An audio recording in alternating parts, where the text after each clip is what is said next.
Hello and welcome. You're tuned into My 11 Circle presents Cricbuzz Live. I'm Gaurav Kapur. With me, Michael Vaughan and Simon Doull joining us from different parts of the world. Michael Vaughan joining us from the UK. Vaughanie, how are you? I'm very well. I like the way you call it the UK. The UK. The UK and not the EU. Yes, it's all right over here. It's very wet. We've had a lot of heavy kind of rain the last 2 or 3 days, which has been affecting my golf. So I had to stay indoors. Rain in the UK? Surprising. Simon Doull, are you getting any rain in the UAE? Under the shower. It's about the only time I get wet in the moment, mate. Or when I go to the pool, every day I open the curtains, I expect some clouds. Don't see any. Absolutely none. 40 degrees. Beautiful for cricket. But I'll tell you where the clouds are. The clouds are hovering over Punjab, aren't they? You know, a team that's been playing better than their position in the points table. It's definitely they've been playing better than what that story will tell you. Of course, you've got Punjab and Hyderabad. They are playing today. And Hyderabad, well, I mean, it's kind of cloudy for them too, isn't it, Dooley? Yeah, it is. They've had an indifferent start. They haven't had the runs they've needed out of the big boys at the top. They've drafted Kane Williamson in. He hasn't quite hit his straps yet. I was expecting a bold change from them today, and we'll see that it hasn't quite happened when the teams come up. But I just thought they lack a bit of penetration with the ball, and I think that's been the major thing. They've only averaged 159 runs across their 5 games with the bat, but they lack penetration with the ball, and that's been one of their major issues. And without Bhuvaneshwar Kumar, it's probably compounded that problem for them. Yeah, but Wani, they've always been like that. They were never, not never, but they were rarely a big scoring 180 bat the other team out of the game kind of team. They were always, they'd put competent totals, but their bowlers would just defend much better than anyone else.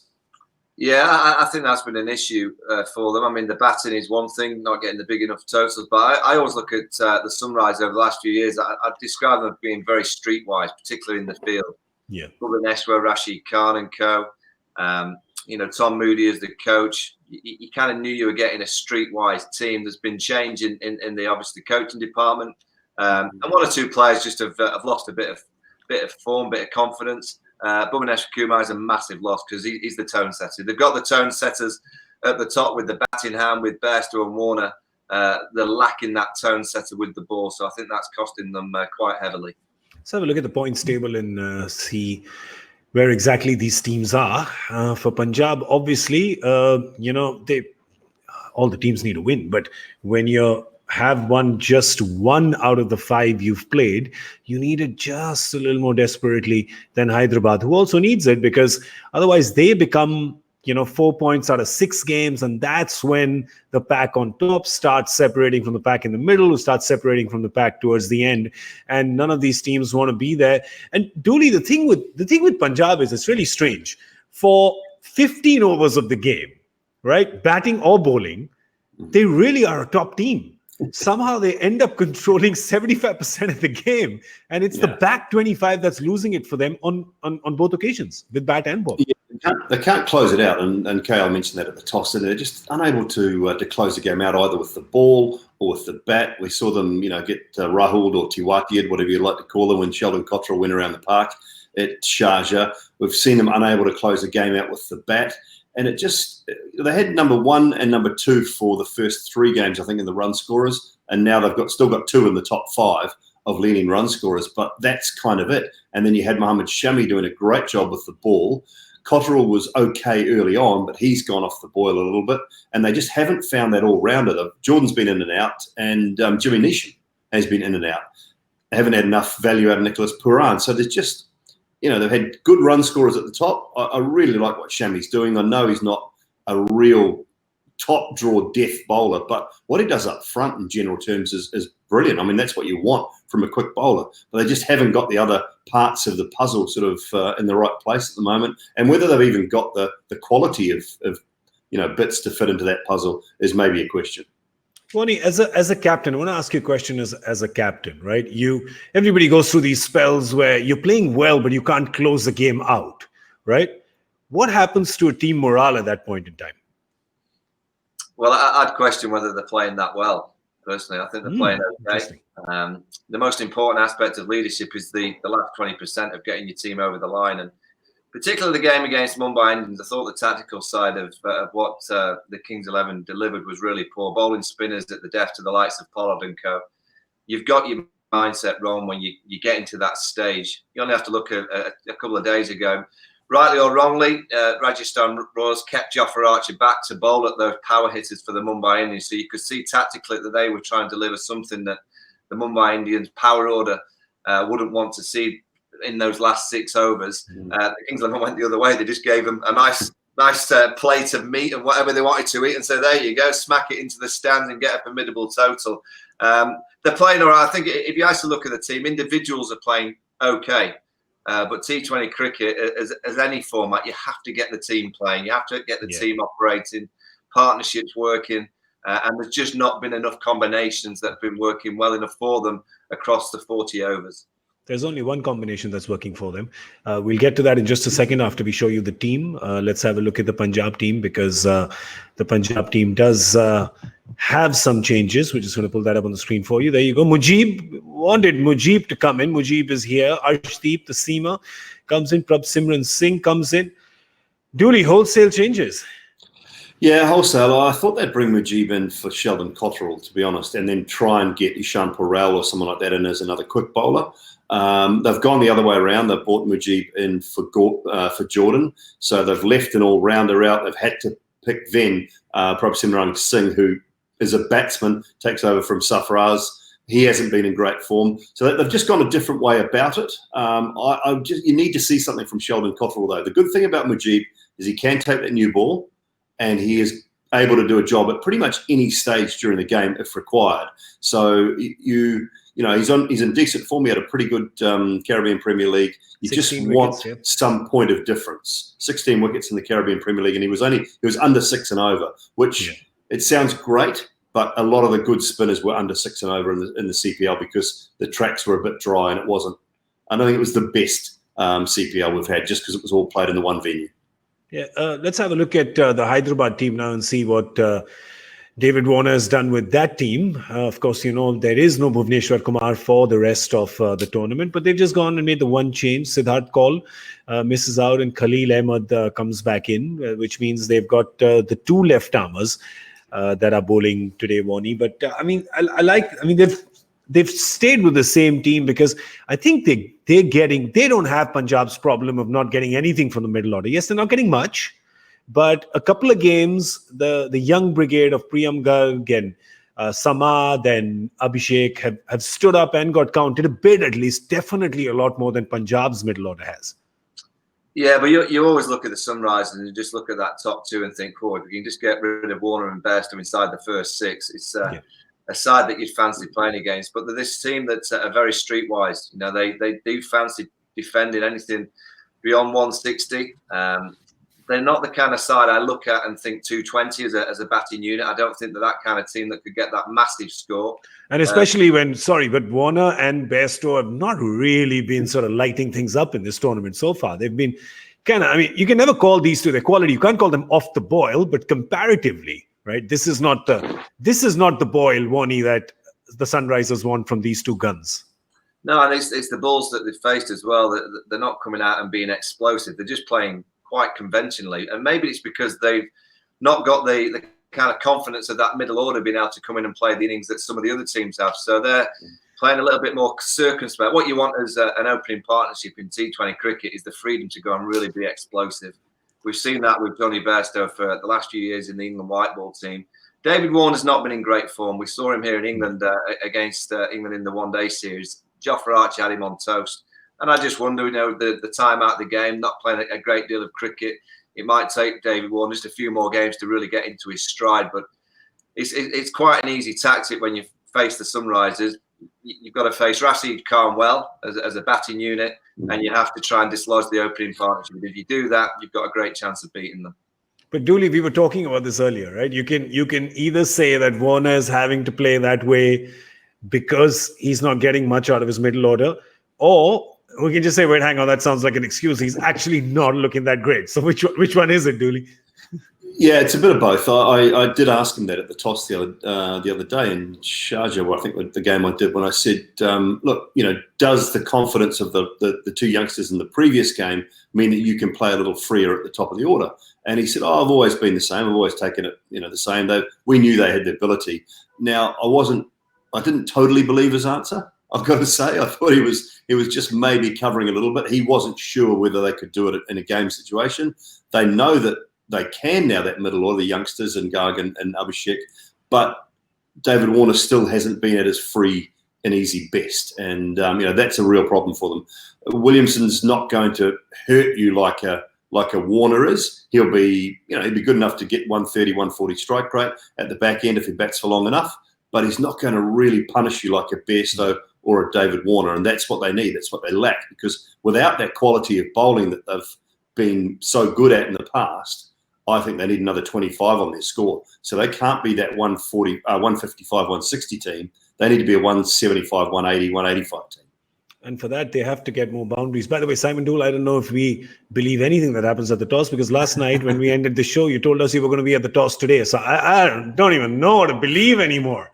I don't even know what you know a guy. It's a work day. Is it a buzz day? Is it a proper day to go to work? I don't know, man. I'm just I don't look at my schedule till the morning. Is it a golf day? What day is it? It's a happy day. Cricket day is a happy day.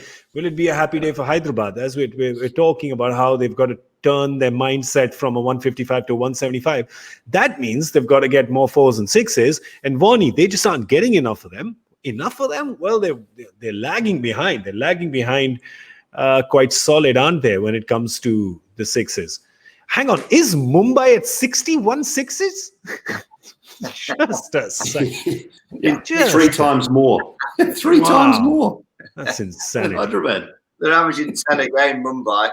The Hyderabad team are a side that, if you look back the last couple of years, they've been around 54%, 56%. So they're not massively down in terms of the boundary count. As Dooley said, I just think they've got to realise now that they haven't got the bowling attack that they had. So they've almost got to kind of take off the shackles and be braver. And they've got to go for it more with the bat. There's no point in playing safe in T20 cricket, particularly when you can see teams ahead of you. If they're real and honest with themselves, there are better teams in this tournament this year than the Sunrisers. But it doesn't mean that they can't win it.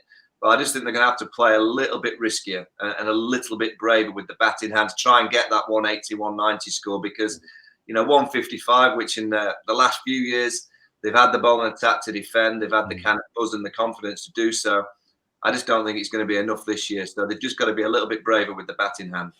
Yeah, and they have to, because they're the only team that's played in Sharjah which couldn't even get to 175. We've had, 200s. We've had a 225, couple of 225s there, but they haven't been able to. So they probably need a lot more, and they need it from up top. And you never know. Maybe today is one of the Bairstow shows. Johnny, yes, Papa, hitting 6s. Oh, yes, Papa. You think he can do it today? If he can, then you should put him in your My 11 Circle team, because when he gets going, he can leave everybody behind. Go to my11circle.com, download the app, choose the game, Hyderabad and Punjab playing today. And then, of course, make your 11. Ain't going to be easy, but who said life is easy? It ain't easy. You definitely want to put people like Rahul and Mayank in your team, because they've been doing well, and we were speaking about them. And, we might as well have got some bottles today, because we keep talking about openers. Let's talk about Mayank and KL.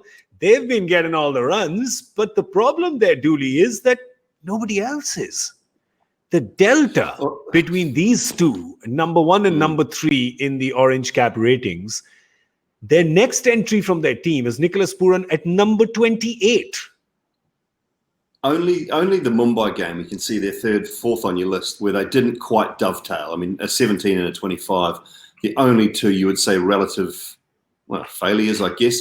Every other game they've dovetailed, an 89 and a 21, a 130 and a 20, 106, 69. So if one of them didn't do it, the other one did. And that's what I mean by dovetailing. They've been so good at the top. But like you say, the next best, Nicholas Pooran, although he hasn't had huge amounts of opportunity, he's had enough to at least be close to them or help them out a little bit. And they just haven't had anything. They've had no return at all out of the big no-show. Where's he so far this year? Glenn Maxwell, what's he done? Nothing. He's just lost his shape. lost his shape completely. So they've had no return out of him. And they've got nothing out of their overseas all-rounders, which we've talked about already, and their big-name fast bowler who started the tournament well. He's sort of gone wayward a little bit as well. 900,000 odd they paid for Cottrell. So apart from those two at the top, and I mentioned before Shami, they're just not doing anything else. Well, Wally, I think we've come around to what you were saying earlier, that they aren't playing as well as what Dooley and me were saying, right? I think you managed to win us over. I think that is makes sense. Glenn Maxwell surprised him because he scored one of the great one-day hundreds against England at Old Trafford to win them the series from a position of no strength, losing the game. Both he and Alex Carey put on over 200 to win them that one-day game. And I just thought, wait a minute, this has got Maxwell written all over it for the IPL, because all he did is kept his shape. Dooley's just mentioned he's losing his shape. Yeah. And Maxwell is such a good timer of a cricket ball if he just plays. He's got every single club in the bag and another set to the side of it as well. He doesn't need to bring all his clubs out. He just needs to keep his shape, manoeuvre it. The opposition are scared of him, so the field always goes a little bit deeper. They're always setting funky fields to him because they're worried about the ramps and the flicks, so he can actually play conventionally and have a huge amount of success. For whatever reason, his mindset takes him to being a little bit funky too often. He doesn't need to do that. If he can play conventionally, he will strike pretty much at 150 by playing orthodox. The orthodox way for Glenn Maxwell is a 150 strike rate. If he wants to try and risk it to get to 180, 200, and he does it too often too soon, he gets out. He's just got to keep his shape and tell himself to bat 20, 30 balls. If he does so, he'll have a lot of success. And that's the problem for him. More often than not, it's been at the IPL where because he's got such a big name tag. And I was a bit tongue-in-cheek, a bit rough on him before. But the thing is, he hasn't shown up, apart from the early part of the tournament here in the UAE in 2014, and at times, on the odd occasion in India. It's just there's not been enough production out of him for a guy who has all the ability in the world. And when he's going, you love watching him play.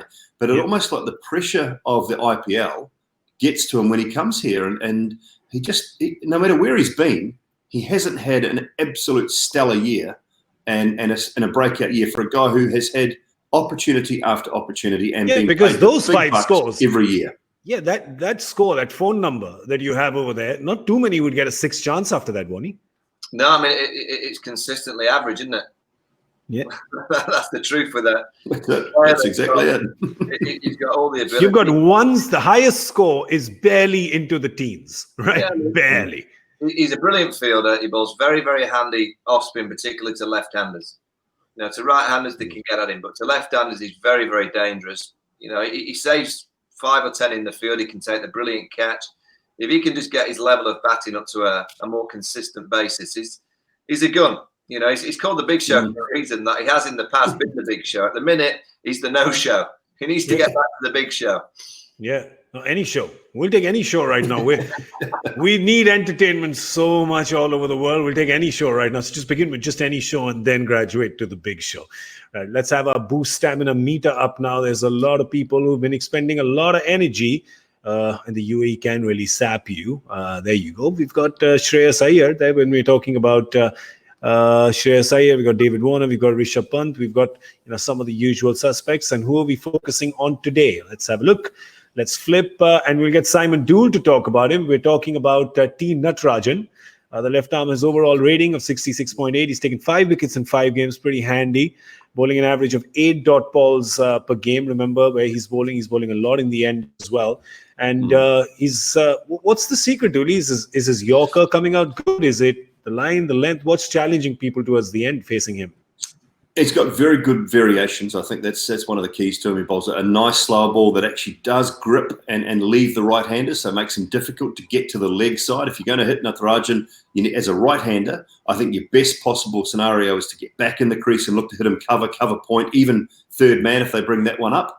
But he's got good pace changes and he's got a very good Yorker at the death, and he seems to know his game quite well. And when he looks for that Yorker predominantly to the right-handers, he goes wide hole and executes very well, so you can set a field to it. And if he's looking to it to the left-handers, he can really jam it in at leg stump, maybe just outside leg stump, and tie the left-handers up. So, he's probably, along with Rabada, I'm trying to think, Bumrah's slowly coming back, one of the better Yorker bowlers in the tournament so far. Yeah. And the thing is with Hyderabad, I don't know what happens over there, but every year they seem to give you one good left arm quick who does well. I don't know what's going on there. Something is going on there. They keep doing that. But today they've got both. They've got Khalil as well. And Natarajan should be fun. But they're not bowling. We have Punjab who's going to be bowling first. And that's why my 11th circle trump card is Mohammad Shami. You know, Mohammad Shami is class. He's shown you that class. I mean, it's been on and a bit off, but he's sort of, out of all the Indian bowlers, he sort of hit the ground running the best after this lockdown, didn't he, Dooley? Well, you look at those numbers, Vaughan. He's bowling in the first 2 overs of the power play. He's bowling in the last 2 overs of the innings most of the time, apart from when they got it wrong and they got stuck with a spinner and Nisham. But I mean, I think if you're a skipper or a coach and you're looking at those numbers and saying 8.19 and over, so he's averaging that. So he's going for 32, 33, bowling 2 in the power play and 2 at the death. Jeez, he's a captain's dream, I would have thought, Vaughan. Yeah, and a wicket and a half. Yeah, I mean, if you pay out Rahul, you're having a whisper in his ear and say, "Come on, crack it open this afternoon. Just you get after Bairstow, you get after David Warner. If you can get us 2 in this first 6, your job's done. I'll forget you at the end. It doesn't matter what you go for in those last 2 overs at the back end of the inning. Just crack open this game and get those 2 key wickets, because you just know that. And we've seen it on this venue. We saw, the Delhi Capitals charging. Rabada in Dubai got a little bit of bounce out the surface. There is a bit there for the bowler if they're willing to bend the back and bowl a brave length early. Every now and again, it's not doing much, but every now and again, the ball's just shaping slightly. And to someone like Johnny Bairstow, if you can just get the ball to shape away the outside edge, is obviously a threat because he goes so hard of it. But if you can get one to just nip back, there's always a big gate. There's a big gate between Johnny's bat and pad, and if you can just get the ball to shape back into the stumps, there's a great opportunity of getting him out bowled. And Shami's the perfect exponent. He bowls a real brave length and a real inviting length for the batsman because you fancy the drive, but you just know if you're slightly off your game, there's going to be an outside edge or you're going to get castled.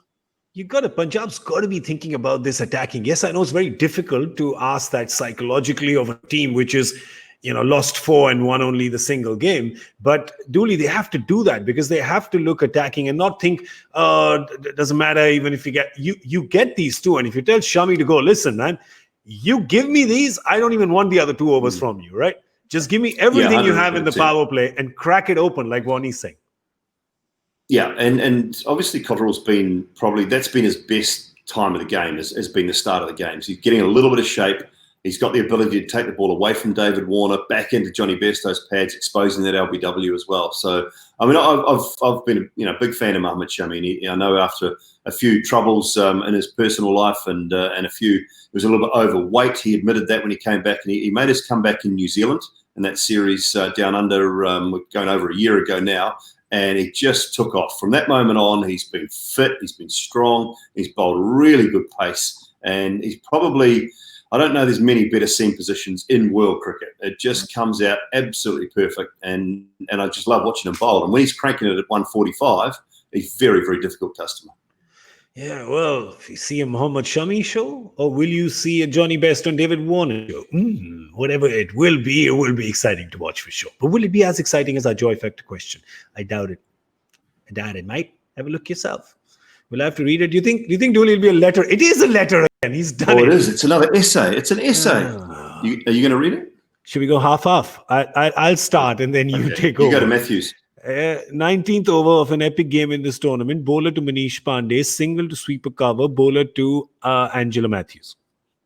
Caught by Dale Steyn in the deep. Bowler to Manish Pandey, single to long on. What happens next? Okay, so read through that.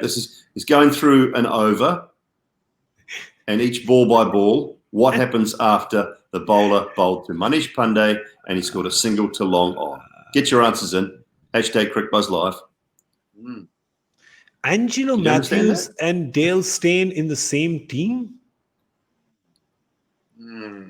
Interesting. What's that? Which team were they? Sunrisers?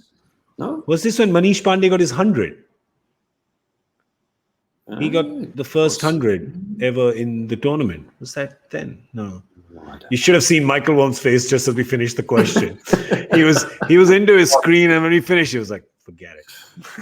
Forget it. Forget about it. Yeah. I've not got a lot of patience for those kind of questions. Yeah.